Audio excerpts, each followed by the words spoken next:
Bona nit a tothom. D'un llibre que va escriure Alexandre Cirici Pellicer l'any 58 sobre l'obra i la persona d'Apel·les Fenosa, hem trobat oportú llegir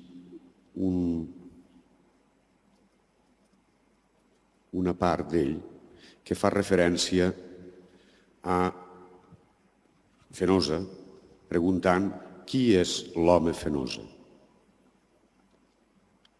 Fenosa és algú que ha resolt dedicar-se a la part de l'esperit quan la majoria es dedica a la matèria. És algú que vol preservar la intimitat, algú que vol afirmar que no sols de pa viu l'home.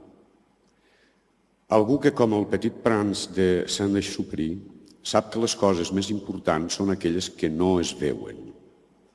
Algú que sap que, com deia la poetessa japonesa, una lletra quan no hi ha ni lluna, ni lluïssor de neu, ni cuques de llum, pot ésser llegida amb el cor.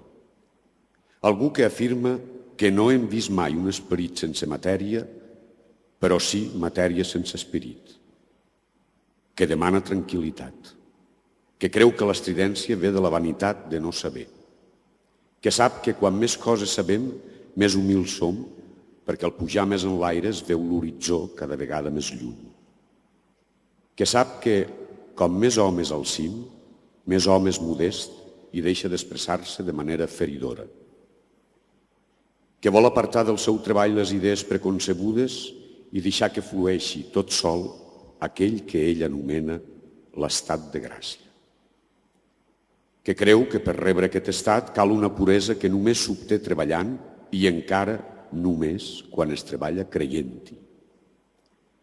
L'estat de gràcia és com un miracle que meravella a qui el rep.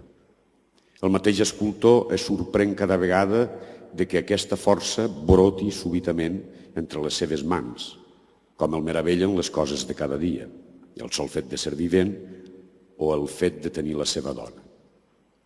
El sent com un miracle constant aquell que al casar-se amb Nicole tenia els següents béns de fortuna: un molinet de cafè, una garrafa de vidre, moltes caixes de xampany, només perfum, transparència i esperit.